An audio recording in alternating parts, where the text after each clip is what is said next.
The pony lying in bed had been conscious for over an hour and has yet to move an inch. The pony's waiting for the strings tied around his legs to start his day, making sure to keep his body loose and limp. It's not wise to fight the strings.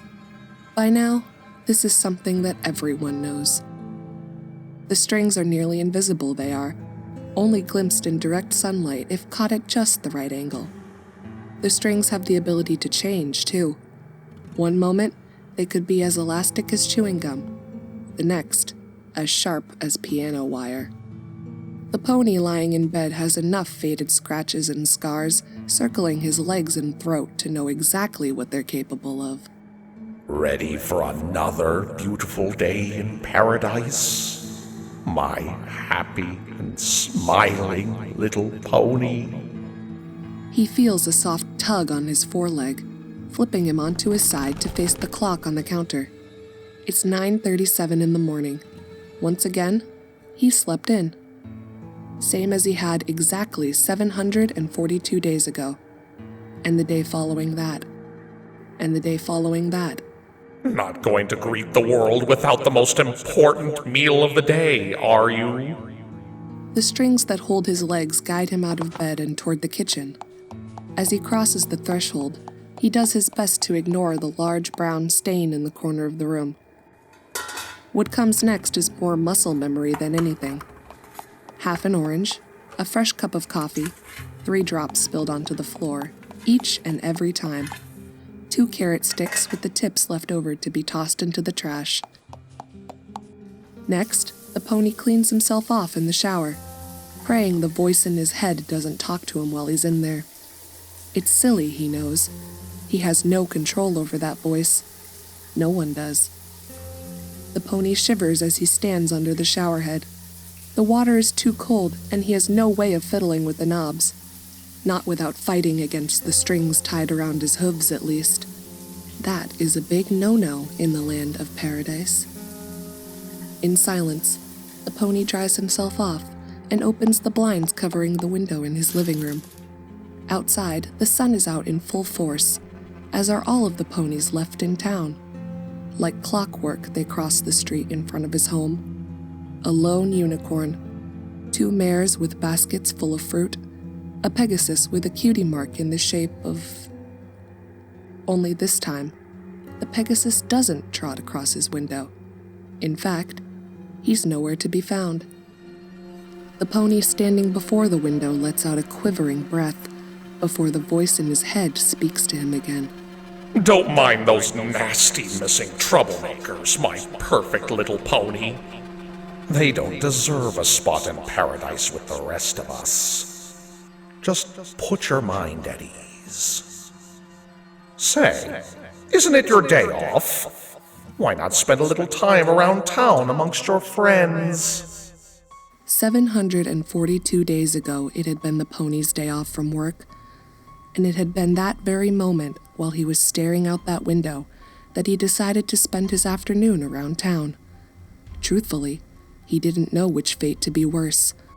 To have decided to stay inside, reading and lazing about all by himself, only to spend the next 2 years doing the exact same thing, with no idea of what was happening in the outside world. The pony's legs are ripped out from under him in the direction of the door. He hisses through his teeth as the numerous strings around his limbs tighten and pull. He hadn't been paying attention, and therefore paid the price for it. He doesn't have the ability to look down at the moment, but he feels a small trickle of blood begin oozing down his legs. It reminds him of the first time he fought back against the strings. Outside, it's deathly quiet. No birds chirping in the trees, no dogs noisily lapping at their masters' faces in order to get their attention. In fact, not a single animal is in sight besides the remaining ponies of the town. Our pony walks down the road and pauses to wave a hoof at the mare selling flowers on the curb. With no emotion on her face, she returns the wave, keeping her foreleg limp to let the strings do their work. She has large bags under her eyes, alongside fresh gashes close to her hooves. She seems nice, the voice adds. Can never have too many flowers, am I right? Oh, how they brighten up any room that they're in. The pony makes it another half block before he's stopped again. This time, he stands before an empty, dirt-covered wagon overloaded with soggy, destroyed books. 2 years ago, it had belonged to a used book sales pony, stopping in their town for the day on his way across Equestria. The used book sales pony lasted less than 2 weeks once it all started. He had tried to run and was sliced to ribbons for his efforts. This was before anyone knew just how bad things would get. The strings attached to the pony's hoof move it toward a hardcover that's wet to the touch. Due to it being left out in the rain that falls at exactly 8:14 every night, it crumbles easily. Next, the pony's neck snaps upward as if someone's speaking to him. This was when the book sales pony had asked him what genres he liked, and he'd replied in turn. It had been a long time since he'd held this particular conversation with a living pony. Now, the pony merely says this all to an empty wagon next to a mound of rotting books. Today's too nice a day to have your nose stuffed in a book. Why not take a nice stroll in the park while the sun is out? Can the voice read his thoughts? The pony thinks he probably can. As the pony exits the marketplace, he counts the number of ponies that pass by. 42 this time around. That's 2 less than last month. Again, the strings tied to him force him to wave at a unicorn mare sitting on a bench under a tree. Same as he had 742 days ago.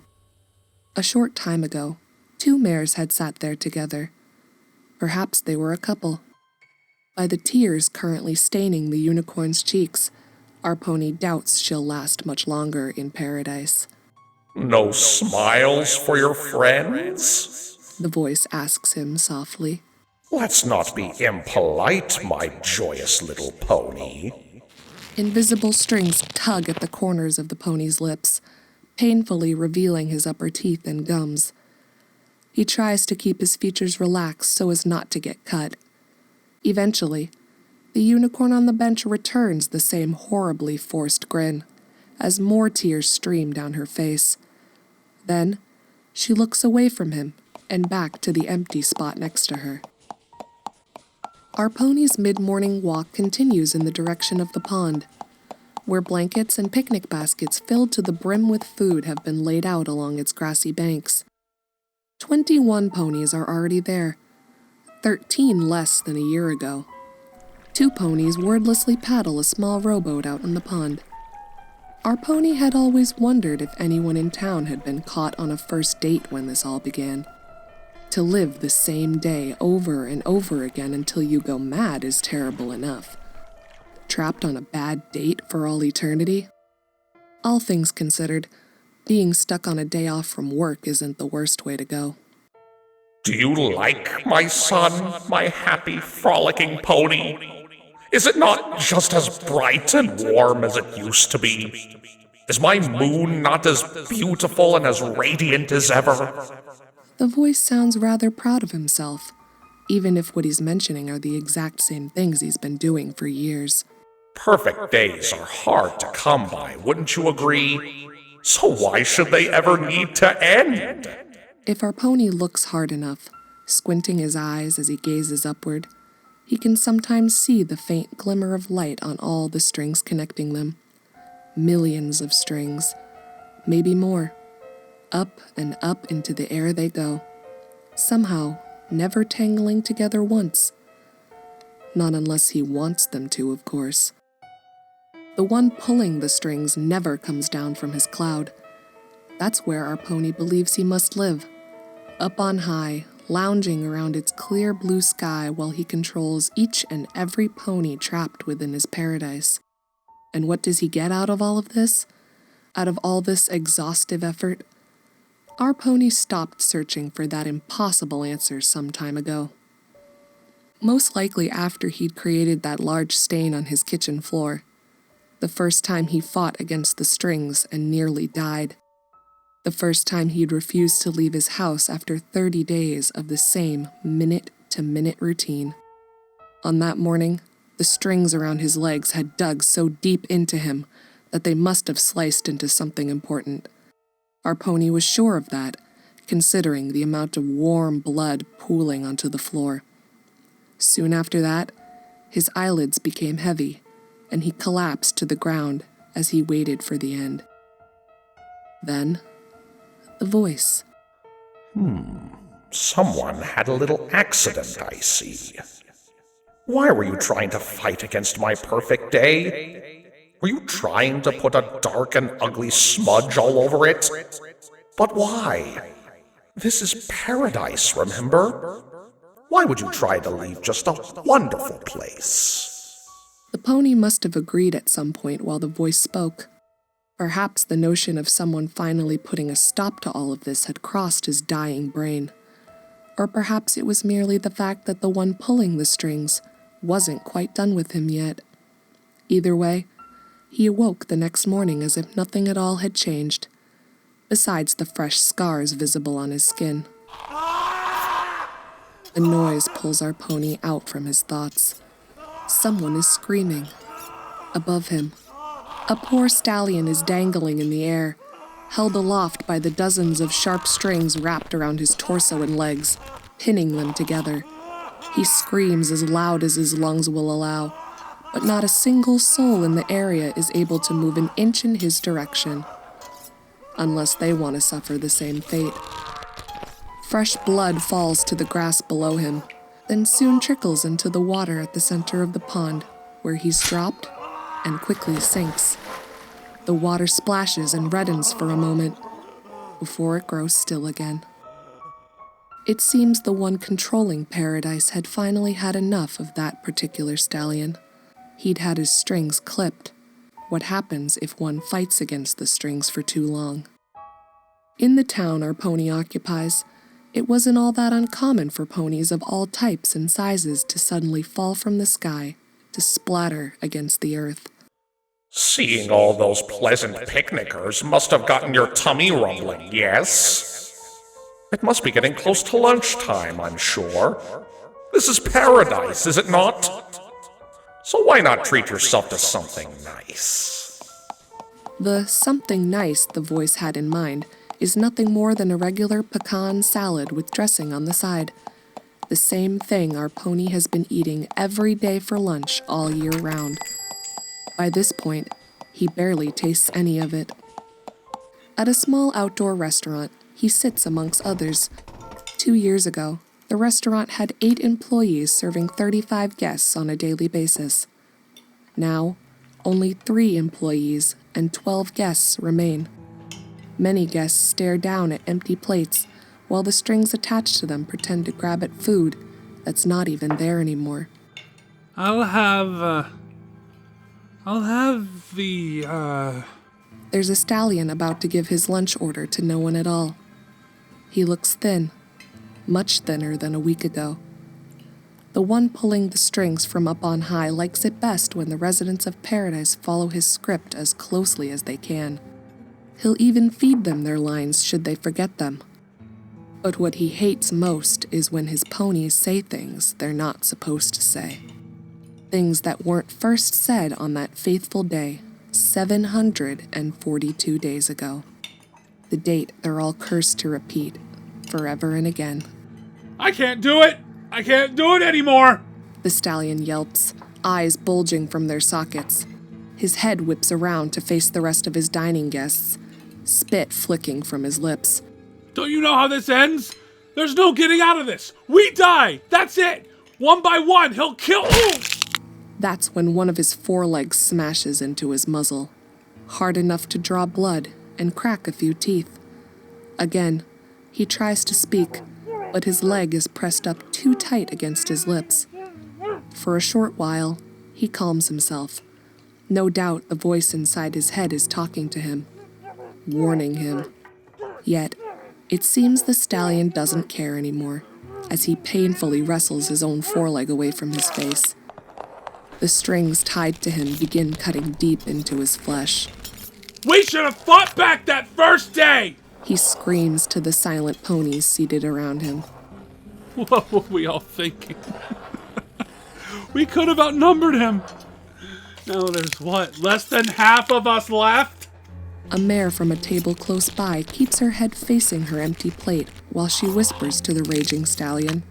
The princesses could rescue us any day now. Just keep quiet. Princesses?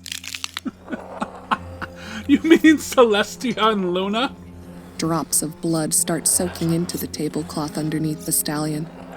He doesn't seem to notice this as he continues to speak. They're dead. Get that through your thick skull. Who even controls the sun and moon anymore? He does.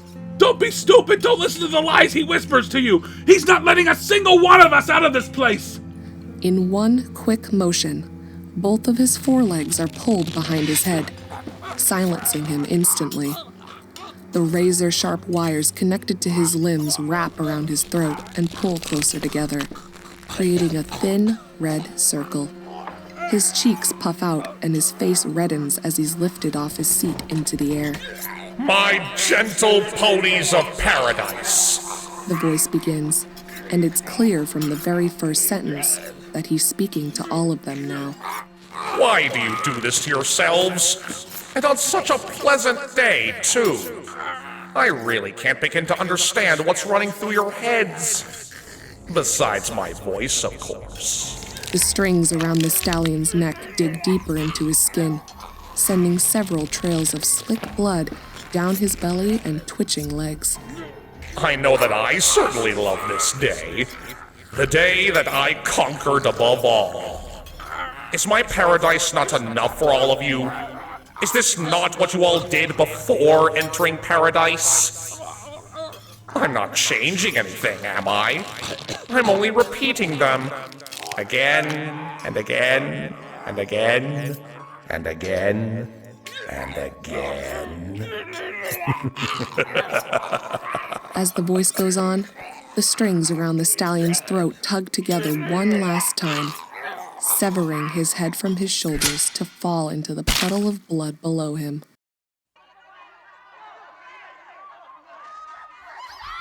Ignoring the numerous shrieks from all the employees and guests around, our pony simply returns his attention back to his half-eaten salad. The strings tied around his hooves have been pressing bits of lettuce against his closed mouth for some time now, and he hadn't even noticed at all. Perhaps tomorrow would be a better day.